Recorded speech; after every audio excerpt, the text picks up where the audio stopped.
Olá, tudo bem, meus irmãos? É bom estarmos aqui mais uma vez. Você aí na sua casa, eu aqui na igreja, mas estamos juntinhos, unidos em espírito. Eu preciso confessar que eu já estou com saudade de vocês e eu tenho certeza que todos estão com saudades.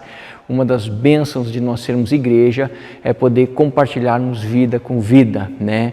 E esse tempo parado aí, sem nos vermos, sem nos, fisicamente, presencialmente falando, faz uma falta, o coração da gente fica pequeno, né? Mas estamos aí para o que mais importa, para o que realmente é necessário, que é a palavra de Deus. E eu queria começar esse culto orando. Nós estamos hoje num dia de jejum e oração. Muitas igrejas no Brasil fizeram esse dia de jejum e oração, né? Um dia orando e jejuando pela pátria, pela nação, pela nossa terra. E eu confesso para você que eu acho isso lindo, irmãos, porque a Bíblia nos orienta a fazer isso. A Bíblia nos dá direção para orarmos pela nossa terra, para que ela seja sarada, para que ela seja curada. E eu creio em um Deus que pode fazer isso mediante a oração, mediante o desejo, mediante a dedicação do seu povo. E eu queria então entregar esse dia de jejum hoje com essa oração, finalizar esse momento de jejum com você. Você fecha os teus olhos aí na sua casa, eu vou fechar aqui, nós vamos orar, eu e você juntos, entregando esse jejum ao Senhor e mais uma vez orando pela nossa nação, pelo nosso país. Amém? Feche teus olhos, vamos lá. Senhor meu Deus e Pai, nesse momento eu quero colocar, ó Deus, as nossas vidas em Tua presença. Em primeiro lugar, pedindo perdão pelos nossos pecados, pelas nossas falhas, colocando os nossos erros diante do Senhor e clamando para que o Senhor tenha misericórdia de nós. Em segundo lugar, ó Deus, nós queremos colocar a nossa nação, o nosso país. Nós jejuamos, oramos hoje, Senhor, pela nossa nação, pelo nosso país. Nós colocamos a nossa nação diante do Senhor porque nós precisamos de uma intervenção do Senhor de uma forma sobrenatural e apenas o Senhor que pode fazer algo assim, ó Pai. Por isso eu peço em nome de Jesus mais uma vez que o Senhor venha sobre a nossa terra, que o Senhor venha sobre a nossa nação, que o Senhor traga a Tua bênção, a Tua graça, a Tua salvação, ó Deus, sobre a nossa nação, ó Pai. Em específico nós oramos por esse vírus, que em nome de Jesus, o Senhor faça algo extraordinário, ó Pai, que o Senhor faça com que a cura seja descoberta, que o Senhor faça um milagre poderoso e isso suma, Deus, em nome de Jesus, ó Pai. Nós cremos em um Deus que pode todas as coisas. Te agradecemos porque podemos ter esse momento de jejum como o dia de hoje, Pai, de oração. Pedimos que isso se intensifique muito mais em nosso coração, ó Deus, é o nosso desejo. Também te damos graças por esse momento de culto que agora estamos tendo, ó Deus. Que o Senhor abençoe cada lar, cada família que está vendo, Senhor, acompanhando essa mensagem. Que o Teu Espírito Santo esteja presente em cada lugar, ó Deus. Te dou graças e bendigo o Teu nome, pois o Senhor é digno de toda honra, de toda glória, de todo louvor. Somente o Senhor é Deus Todo-Poderoso. Essa é a nossa oração em nome de Jesus. Amém e amém. Glória a Deus. Amém, meus irmãos. Bênção demais. Querido, abra sua Bíblia comigo em 1 Pedro. Esse vai ser o livro da nossa meditação de hoje. Lá no capítulo 1, vamos ler o versículo 6 e o verso 7. Abra comigo lá. Eu vou pegar a minha Bíblia aqui. Você pode abrir a sua Bíblia, você pode ligar a sua Bíblia, você pode acompanhar o texto que vai estar aparecendo aí na sua tela, mas o fato é que você precisa ler, ouvir, prestar atenção na palavra de Deus, porque ela é santa, poderosa e ela pode transformar a sua história, transformar a minha, ela pode fazer coisas maravilhosas na nossa vida. Amém? Vamos ler lá, 1 Pedro, bem pertinho do Apocalipse, lá no finalzinho, lá batendo no final já. 1 Pedro capítulo 1, verso 6 e verso 7. Acompanhe comigo a leitura, diz assim a palavra. Portanto, alegrem-se com isso, ainda que agora, por algum tempo, vocês precisem suportar muitas provações. Elas mostrarão que sua fé é autêntica. Como o fogo prova e purifica o ouro, assim sua fé está sendo experimentada, e ela é muito mais preciosa que o simples ouro. Isso resultará em louvor, glória e honra no dia em que Jesus Cristo for revelado. Glória a Deus. Feche teus olhos mais uma vez para fazer mais uma oração, porque isso é muito importante. Amém? Nós precisamos do Espírito Santo para entender a palavra, irmãos. Sem o Espírito Santo não há como nós, limitados, pecadores que somos, entender uma palavra tão linda, tão preciosa como essa. Então nós vamos clamar para que Deus nos dê entendimento. Glória a Deus. Fecha teu olho aí, irmão. Senhor Jesus, nesse momento nós vamos à Tua presença pedindo entendimento. Nós temos as nossas limitações, nós somos pecadores, somos frágeis, somos fracos, mas o Senhor é um Deus de poder e de graça. A palavra é tua, foi o Senhor que quis que ela fosse assim e que ela chegasse até nós. Então nós dependemos também do Senhor para entendê-la.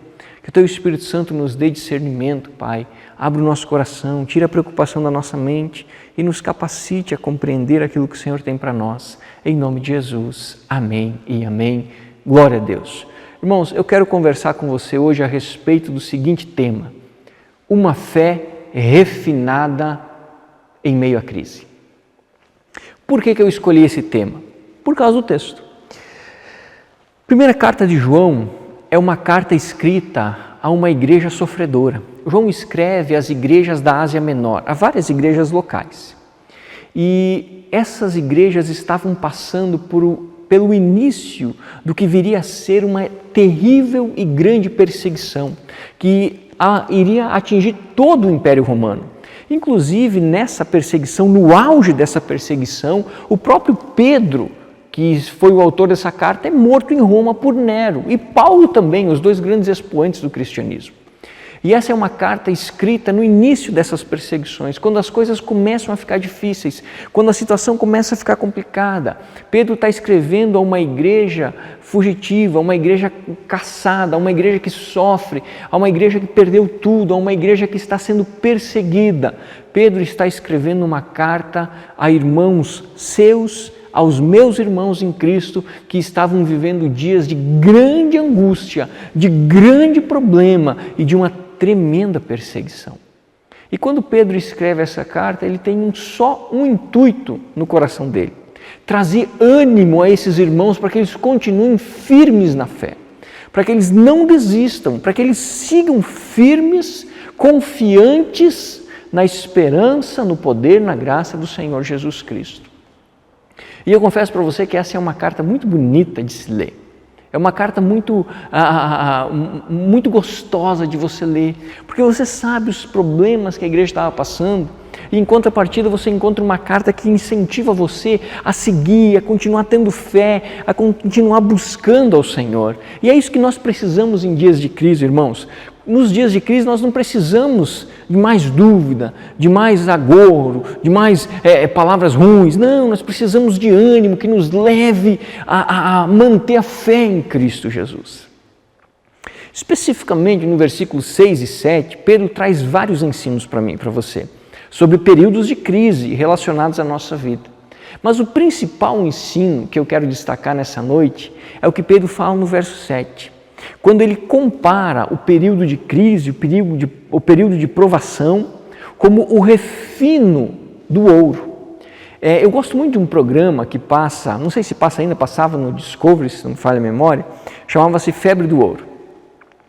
Eles filmavam a rotina dos mineradores lá no Alasca, tirando o ouro da terra. E era impressionante, porque eles precisavam, assim, levar montanhas de terra, caminhões e caminhões de terra, jogar dentro de uma planta, e essa planta misturava a terra com água e sacudia ali, e deixava que o ouro caísse para alguns tapetes e a água levava a terra embora. E quando eles desligavam, eles tiravam aqueles tapetes, eles lavavam aqueles tapetes, eles colocavam em outra máquina, e aquelas fagulhas de ouro, aqueles fiapinhos de ouro, aquele pó de ouro, era separado da água e colocado num pote, numa vasilha. Mas aquele ainda não era o ouro tão valioso quanto esse que a gente compra nas joalherias. Antes dele ganhar mais valor, eles pegavam aquele ouro e colocavam no fogo. Isso mesmo, eles colocavam no fogo para que aquele ouro fosse purificado, tá, da escória e da sujeira que não havia saído na água e nem na outra lavagem. Porque o ouro era tão pequenininho e tinha algumas escórias tão incrustadas que apenas o fogo podia fazer aquela limpeza refinada. E depois aquele ouro era vendido, as pessoas pegavam aquele ouro, transformavam em anéis, poliam e a gente paga o olho da cara na joalheria. Quem pode, né? Paga o olho da cara, né? Mas o fato é que Pedro faz uma comparação muito interessante. Ele diz assim: é exatamente assim que acontece na vida de fé de vocês. Assim como o ouro precisa do fogo para ser purificado, as crises e a perseguição vêm como um instrumento para chocar contra a fé de vocês, para que ela seja refinada. Aqui eu posso tirar uma lição muito preciosa. Os problemas, as crises, as dificuldades não vêm até a minha vida para me destruir. Vêm até a minha vida para me ajudar a melhorar espiritualmente. As dificuldades, as crises e os períodos de confronto na minha vida devem servir para aprimorar a minha fé, a minha vida espiritual com Deus. E é assim que eu preciso encarar o tempo de crise. Porque encarando assim o tempo de crise, eu consigo aprender as lições preciosas que esse tempo traz para mim. Mas uma questão que eu quero ver com você hoje, nessa noite, que é o foco da nossa conversa hoje, é tentar entender como é que a nossa fé é questionada nesse momento de crise. Porque assim como o fogo queima a impureza do ouro, a crise ela bate de frente com a nossa fé e traz alguns questionamentos para nós que, se nós entendermos corretamente, vão nos levar a um crescimento, a um amadurecimento de fé, a ter o que que Pedro fala no verso 7, uma fé mais robusta, uma fé provada, uma fé mais saudável. E eu queria ver então esses questionamentos que as crises provocam em nós acerca da fé e que nada mais são do que a limpeza para a minha e para a sua vida espiritual. E eu separei em 3 questionamentos. Certamente teríamos outros, mas eu coloquei 3 questionamentos aqui que eu acho que são muito importantes. O primeiro deles: diante da crise, eu sou questionado quanto ao exercício de uma fé misericordiosa e prática. Vamos lembrar do texto de Tiago, irmãos? O livro de Tiago traz a diferença entre uma fé viva e uma fé morta. E basicamente o que Tiago diz é o seguinte: olha, uma fé viva é aquela que tem as boas obras. E uma fé morta é aquela que vive no âmbito apenas do falar, apenas da contemplação, mas não tem nada para mostrar.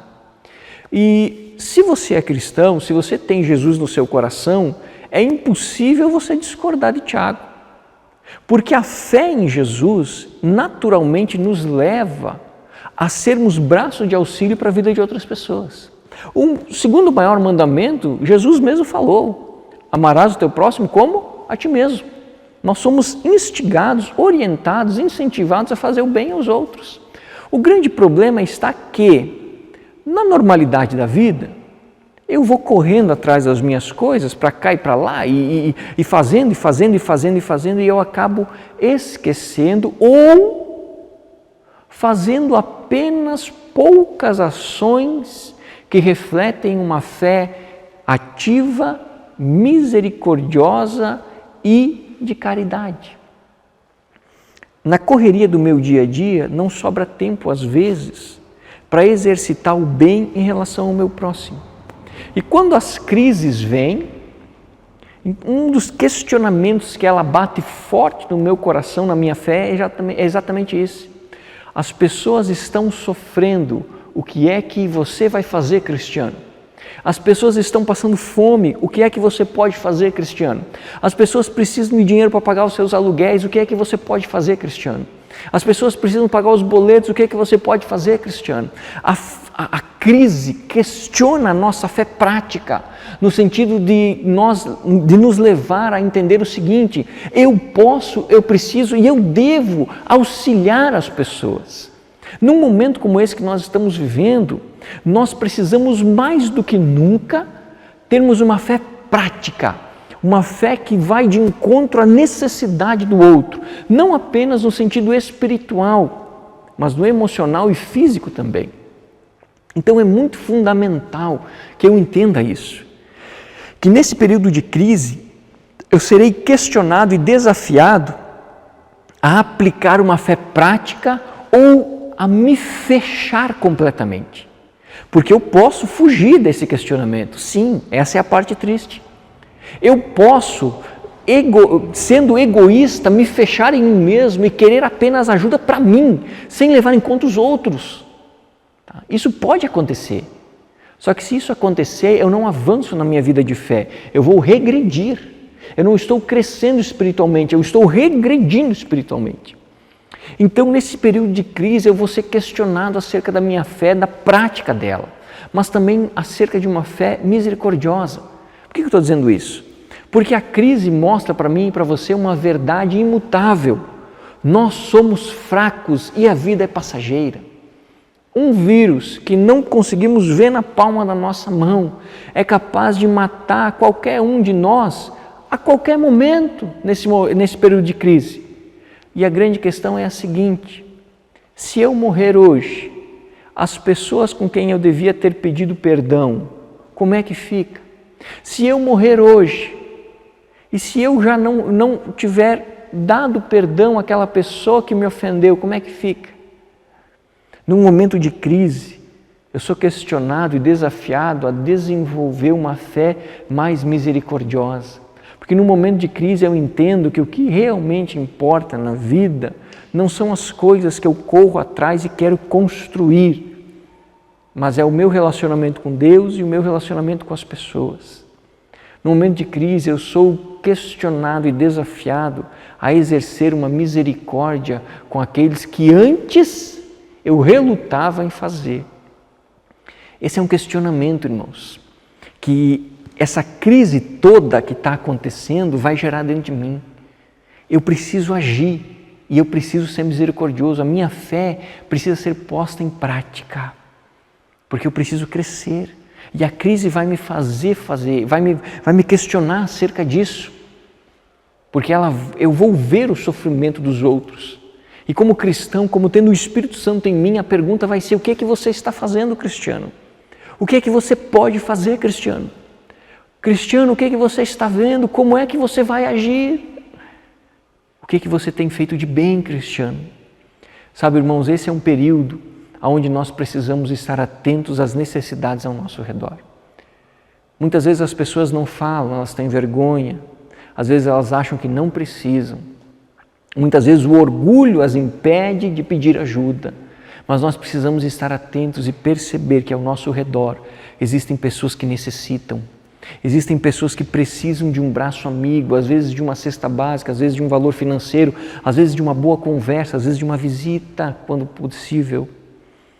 Nós somos desafiados no meio da crise a desenvolvermos uma fé prática e misericordiosa.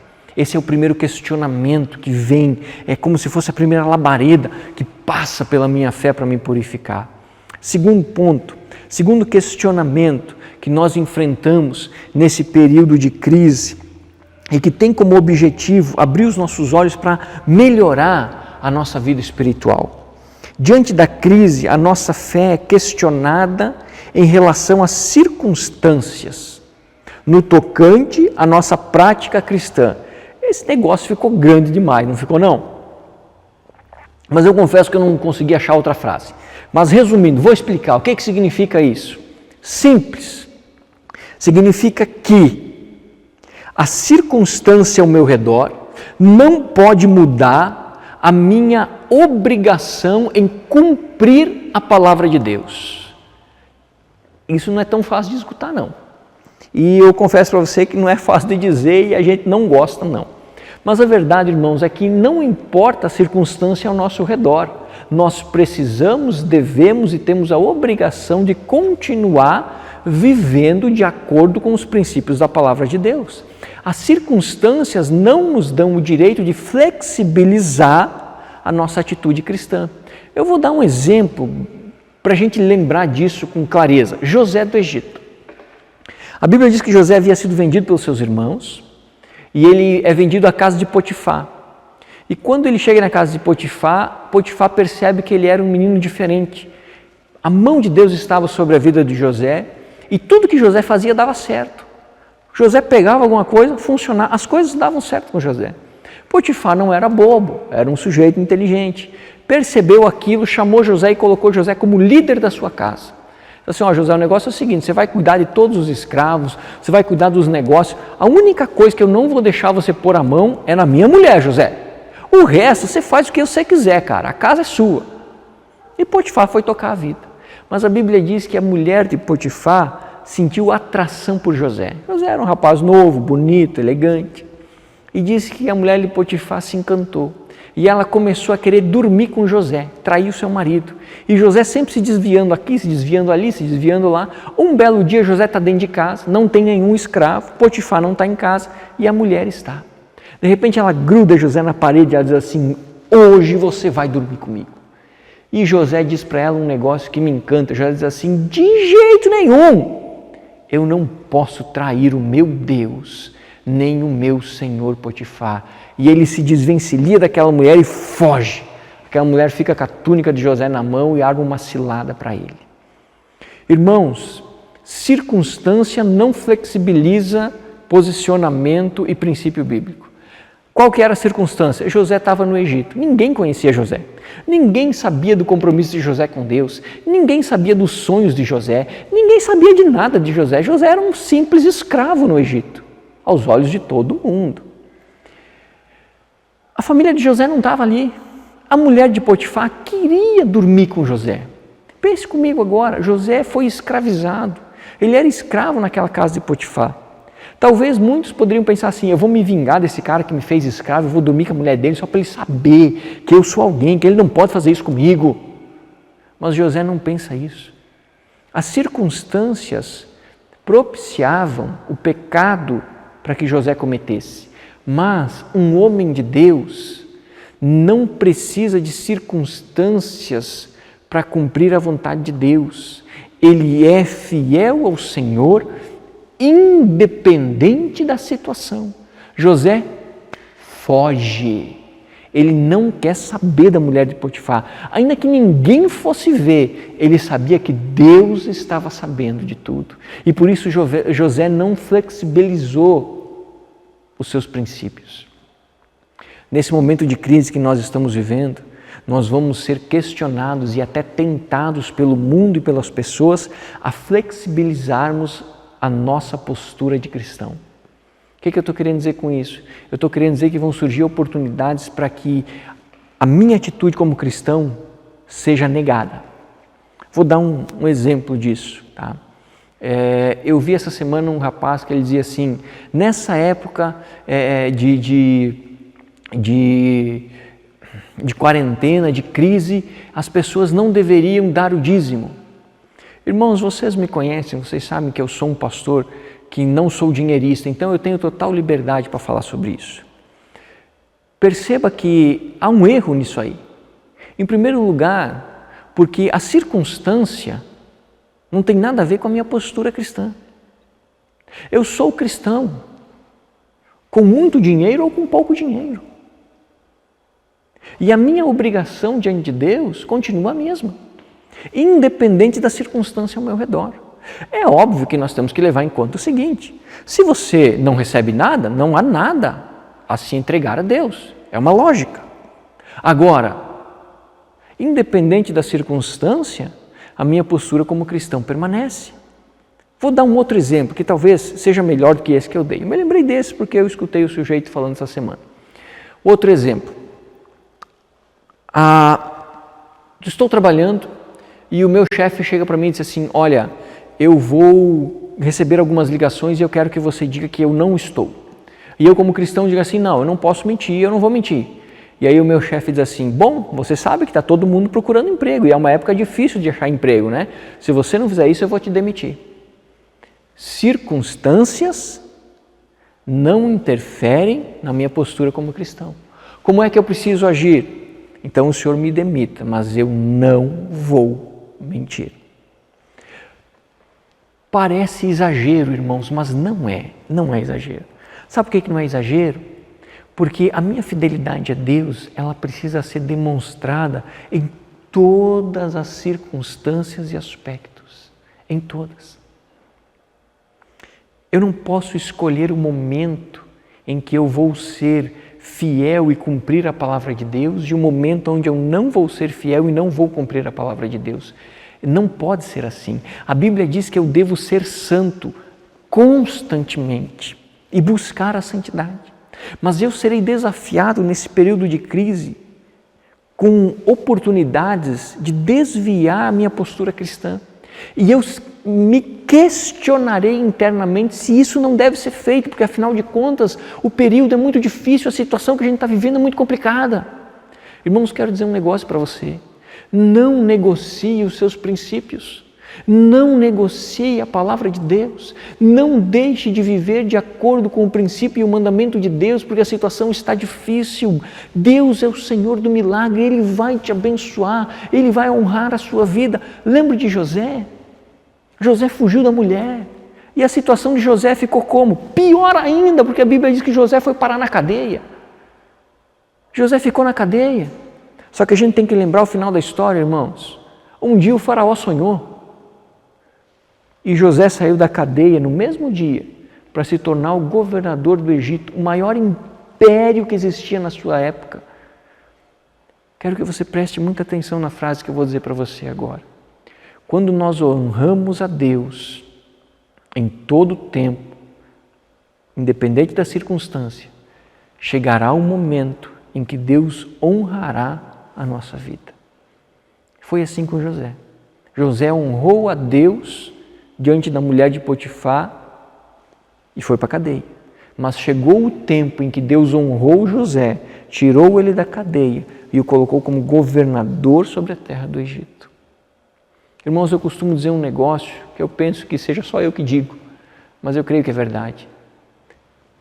Deus tem compromisso com aqueles que se comprometem com Ele. Nesse momento de crise, não ceda os seus princípios. Não diminua a sua postura. Viva buscando a santidade. Esse é o nosso objetivo. E é assim que nós vamos conseguir ver o Deus provedor fazendo milagres de providência. Mas nesse período de crise, uma labareda de fogo que vem sobre a nossa fé, assim como que para purificar o ouro, é essa: a dúvida acerca da minha postura cristã diante dos acontecimentos. As tentações vão vir e o objetivo é que eu passe por elas vencedor, não que eu caia, tá? Não que eu me arrebente. Eu e você somos servos do Deus vivo, na alegria ou no sofrimento, na bonança ou na necessidade. Não negocie a sua fé. Não deixe de praticar as suas ações cristãs, porque as circunstâncias não são boas. A sua vida com Deus e a sua fé independem das circunstâncias, porque Deus é maior do que qualquer circunstância. Amém? E terceiro e último, questionamento que vai vir pesadamente sobre a minha vida de fé nesses dias. Diante da crise, a nossa fé é questionada quanto à perseverança em crer além do que estamos vendo. Essa aqui é dolorida. Sabe por que é dolorida? Porque nós lemos sobre os milagres, nós lemos sobre o poder de Deus, nós lemos sobre a graça de Deus, nós lemos sobre as coisas extraordinárias que Deus faz, mas às vezes a gente não vê nada. Às vezes a gente não vê nada. Às vezes nós estamos igual os discípulos no barco. Jesus está no barco, mas nós só conseguimos olhar para a tempestade. Nós só conseguimos perceber as ondas entrando, o vento soprando, a chuva caindo, e a gente só começa a se desesperar porque a gente pensa: esse negócio vai acabar, tudo vai afundar, esse negócio não vai dar certo. A gente se esquece que Jesus está no barco, porque a gente só está olhando para a circunstância ao nosso redor. Num período de crise, um questionamento vai vir de fora e de dentro. Aonde está o meu Deus? Por que é que o meu Deus não interveio? Aonde está o milagre? Aonde está a providência?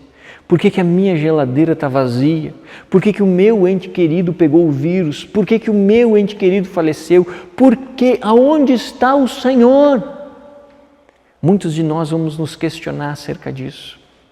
E alguns de nós vão chegar ao pico de terem não apenas uma crise externa, mas uma profunda crise de fé interna em seu coração e seu espírito. Eu lembro de um filme muito fascinante que eu gostaria que você assistisse, se você não assistiu, Milagres no Paraíso, mas assista de lenço, porque é para chorar. Eu chorei, é uma coisa impressionante. Tem uma cena nesse filme, e ele é baseado em fatos reais, que me chamou muita atenção. A história é mais ou menos a seguinte: há um casal, uma família, um casal com 3 meninas, e a menina do meio, ela tem uma doença que não tem cura, e é uma doença que vai piorando até a pessoa morrer. E quando eles estão assim no auge, no meio do tratamento, gastando muito dinheiro, tendo a incerteza se vai dar certo ou não vai, a menina com dor, sem saber o que fazer, aquela mulher procura o seu esposo no ambiente de trabalho dele, ele é veterinário, e ela questiona o marido acerca disso. Ela diz assim: como é que nós vamos fazer, e vamos pagar, e como é que vai ser com a menina, e como é que isso, como é que aquilo. E aquele rapaz, bombardeado por perguntas, não sabe responder. Ele diz assim: mas eu sei que vai dar certo porque eu tenho fé. Imediatamente ela responde com um tom de voz elevado: eu não tenho fé. Irmãos, aquela mulher estava passando por uma crise aguda de fé no seu coração, no seu espírito. E só foi curada dessa crise quando ela viu o milagre poderoso de Deus agindo na vida da filha dela. Aí ela pôde perceber que Deus continuava controlando toda a situação. Mas no meio do olho do furacão, aquela mulher se perguntava: onde está o meu Deus? Aonde estão os milagres? Até o ponto que ela é quebrada e ela diz assim: eu não tenho fé, eu não consigo crer, eu estou arrebentada. Em meio à crise, muitos de nós talvez chegarão em patamares como esse dessa mulher, nos questionando onde está o nosso Deus, questionando outras pessoas: você acredita, mas aonde está o seu Deus? Cadê os milagres? E sabe, irmãos, eu quero dizer para você que a minha e a sua fé não depende do milagre, que a minha e a sua fé não pode existir por causa do milagre. Não. O milagre, ele é passageiro. Quero provar para você isso. Um dos maiores milagres de Jesus, ressurreição de Lázaro. Lázaro não está vivo até hoje, Lázaro morreu de novo. A minha fé está baseada em Deus, não nos milagres que eu vejo. Quando eu tenho essa concepção e essa clareza de pensamento e de crença, eu posso olhar para a situação sem perceber o agir de Deus e mesmo assim continuar crendo. Porque em meio à crise, quando nós estamos no meio do problema, nós olhamos para todos os lados e nós não conseguimos perceber a ação de Deus. Por que não conseguimos perceber? Porque nos parece que o problema é grande demais e parece que nada de bom está acontecendo, só coisas ruins. Na verdade não é assim. Deus continua agindo, Deus continua fazendo milagre, Deus continua operando poderosamente. Eu não estou conseguindo ver, mas Deus está ali. Mas eu serei questionado acerca disso. A minha fé precisa ser purificada acerca disso. Eu preciso crer ainda que eu não esteja vendo. Eu preciso crer ainda que eu não esteja percebendo. Porque afinal de contas, isso é fé de verdade. A fé de verdade não precisa ver, ela crê. A fé de verdade não leva em conta o que está acontecendo, porque ela é direcionada num Deus que pode fazer tudo, absolutamente tudo, independente do que está acontecendo. Então perceba que as crises vêm, na verdade, para chocar a nossa fé, no sentido de nos fazer entender que nós precisamos desenvolver uma fé verdadeira, uma fé madura. E isso passa, irmãos, por questionamentos, isso passa muitas vezes por crise, isso passa até mesmo por crises de fé, mas o fato é que eu preciso continuar crendo, ainda que eu não esteja vendo. É mais ou menos como hoje, nós olhamos para os dias que virão e nos parece que ninguém sabe o que vai acontecer. A gente não sabe como é que vai estar a economia, a gente não sabe como é que vai estar a saúde, a gente não sabe se vai ter cura, se não vai ter cura, e a gente começa a ficar apreensivo. Mas nós não podemos esquecer que Deus está agindo, nós não podemos esquecer que Deus continua soberano, que Deus é o Senhor de toda a terra e que ainda que eu não esteja vendo, Ele está no controle de todas as coisas. Por isso eu posso e devo descansar. Mas a minha fé será questionada. E nesse choque de questionamento acerca da fé, eu preciso aprender a continuar crendo sem ver, a continuar confiando sem perceber. Não posso levar em conta as circunstâncias, porque a fé vai além disso. E eu queria finalizar essa nossa conversa de hoje voltando para 1 Pedro. Sabe por que eu quero voltar para 1 Pedro? Por 2 motivos. O primeiro deles está lá no versículo 6, uma palavra de ânimo e de esperança para mim e para você. Lá no versículo 6, Pedro nos dá uma luz que traz alegria. Porque olha o que ele diz lá na parte B. Vamos ler o 6 inteiro. Portanto, alegrem-se com isso. Ele está falando ainda do verso 5, né? Mas agora, a partir da vírgula, começa o que ele estava tratando. Ainda que agora, por algum tempo, vocês precisem suportar muitas provações. Irmãos, perceba que Pedro usa uma definição de algum tempo. Pedro não diz assim, isso vai ser para sempre, negativo. Pedro está dizendo assim, essas perseguições severas que estão sobre vocês é por algum tempo. Sabe o que Pedro está dizendo? A nossa crise vai passar em nome de Jesus. Ela vai terminar, ela começou e ela vai terminar. Nós não vamos passar o resto da nossa vida nessa crise que estamos enfrentando. Não! Ela vai terminar porque ela é passageira. Essa crise que vem para refinar também a nossa fé, ela é passageira, ela vai passar, ela vai terminar. Isso traz alegria e esperança, porque ainda que eu olhe para os dias que estão vindo e haja incerteza, eu posso ter a segurança no meu coração que não importa quantos dias ainda terão, mas ela vai terminar. E por último, finalizando, o final do verso 7 traz para nós um motivo de alegria. Quando Pedro diz assim, no final do versículo, na última parte, isto, ele está falando das provações e do refino, como que o ouro é refinado, a nossa fé também é, e ele vai concluir agora quando diz assim, isto resultará em louvor, glória e honra no dia em que Jesus Cristo for revelado. Sabe o que Pedro está dizendo? Pedro está dizendo o resultado da crise que nós estamos passando. Primeiro ele diz que ela vai passar. E segundo ela diz o que essa crise vai produzir de resultado a nível eterno, a nível espiritual, a nível de graça. Pedro diz assim, isso produzirá louvor, honra e glória ao nome de Jesus. Amém e amém. Glória a Deus. Meus irmãos, as crises que passamos nessa vida têm como propósito refinar a nossa vida espiritual, fortalecer a nossa fé. E quando nós atravessamos e saímos pelo outro lado, quem é digno de adoração e de glória, o nome que é glorificado não é o nosso, mas é de Cristo, nosso Senhor e Salvador, em nome de Jesus. É Ele que será glorificado. E eu digo para vocês, não apenas será, como já está sendo. Já está sendo. Essa semana eu vi umas imagens que me encantaram. Eu quero compartilhar com você 3 delas. A primeira é de uma igreja, eu não sei o estado, mas a igreja saiu pelas ruas da cidade, orando nas ruas, orando pelos comércios, orando pelo trânsito, os irmãos em plena luz do dia, ajoelhados nos cruzamentos, intercedendo, honra e glória ao nome de Jesus, honra e glória ao nome de Jesus. O Senhor tem sido adorado em meio a essa crise, o Senhor tem sido engrandecido.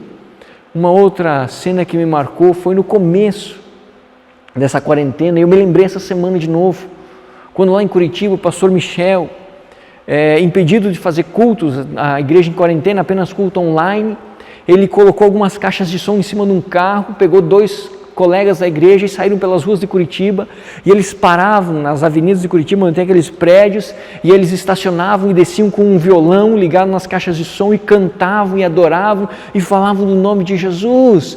O Senhor está sendo glorificado, o nome de Jesus está sendo proclamado, o nome de Jesus está sendo honrado em meio a essa crise.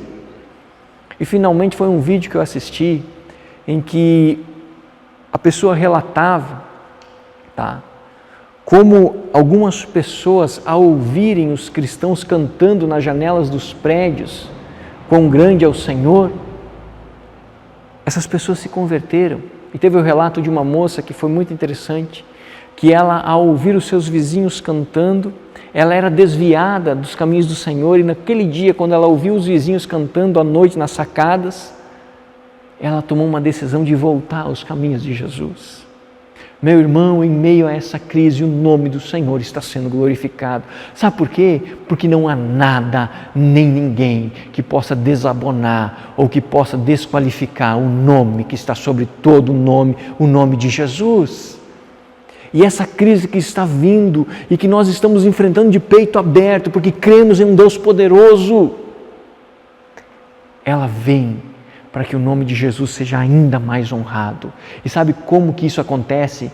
Quando eu vivo a minha vida fielmente nos caminhos do Senhor, quando eu aceito que a minha fé seja refinada, e quando aqueles questionamentos vêm sobre mim, eu enfrento eles, mas eu permaneço firme no Senhor, o nome de Jesus está sendo adorado, porque as pessoas estão olhando para mim e para você, e elas estão percebendo que há calma, elas estão percebendo que há esperança em mim e em você, e elas percebem que isso não vem de nós, que isso vem de Jesus, e o nome do Senhor está sendo glorificado. Irmãos, se o nome de Deus está sendo glorificado, enfrentemos essa situação de peito aberto, com um sorriso nos lábios, com uma esperança no coração e com uma certeza na mente: nosso Deus é vitorioso. Descanse seu coração, meu irmão. Enfrente as provações dessa crise. Enfrente os questionamentos. Lute com eles, não desista. Não desista do seu Deus, porque Ele jamais desistirá de você. Continue crendo e tenha certeza que quando tudo isso passar, ao final, você vai olhar para dentro de você e você vai ver um cristão mais amadurecido, um cristão mais saudável, um cristão que valoriza mais a vontade de Deus, o reino de Deus, a ação de Deus, e você vai ver um cristão que tem testemunhos para contar do poder e da graça de Jesus, porque o nome de Jesus já está e será para sempre glorificado. Amém. Glória a Deus. Feche teus olhos, meu irmão. Eu quero orar por você, eu quero orar pela sua vida de fé. Quero orar pela sua vida de fé. Se você tem algum questionamento, se você está enfraquecido na sua fé, eu quero dizer só uma coisa para você: não tire os olhos de Jesus. Vá para a sua Bíblia, leia, chore, esperneie, mas não tire os olhos de Jesus, porque vai passar, a crise vai passar e você vai sair dela fortalecido, com a sua fé refinada, valiosa, sadia, amadurecida, para que o nome de Jesus seja glorificado e honrado. Amém? Feche teus olhos. Senhor Jesus e Pai, nesse momento, na Tua presença, eu quero colocar a minha vida espiritual, a vida dos meus irmãos e todos aqueles que estão assistindo, Deus, essa ministração. Pai, em nome de Jesus, Tu és o Deus que nos sustenta em todas as áreas da nossa vida. Por isso nós pedimos, ó Deus, fortalece a nossa fé, ó Pai. Ajuda-nos, ó Deus, a passar por esse período de provação, de refino. Ajuda-nos, ó Deus, a passar sem danos maiores, ó Deus. Em nome de Jesus, queremos permanecer firmes na Tua presença, ó Pai. Senhor, guarda nosso coração, a nossa mente, ó Deus. Dá-nos estratégia, sabedoria, Deus, para agir corretamente segundo a Tua vontade. Espírito Santo de Deus, vem sobre nós. Oh Jesus, vem sobre nós, vem sobre a Tua igreja.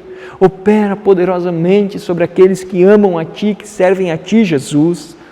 Que a nossa fé seja fortalecida dia após dia, que a nossa fé seja amadurecida dia após dia, e que dia após dia, através de nós e por meio de nós, o Senhor seja glorificado, o Teu nome seja honrado, Senhor Jesus. Oh meu Deus, abençoa a vida dos meus irmãos, a minha, derrama da Tua presença o Teu Espírito Santo, ó Pai. Essa é a minha oração, em nome de Jesus. Amém e amém. Glória a Deus. Meu irmão, eu e você estamos sendo refinados por Deus. Que privilégio eu e você estamos tendo, porque nós vamos sair dessa situação com uma fé viva, robusta, saudável, porque eu tenho plena convicção de que grandes coisas o Senhor ainda está por fazer. Amém? Deus abençoe a sua vida, Deus abençoe a sua família. Um beijo, estou com saudades. Abraços, tchau, até mais.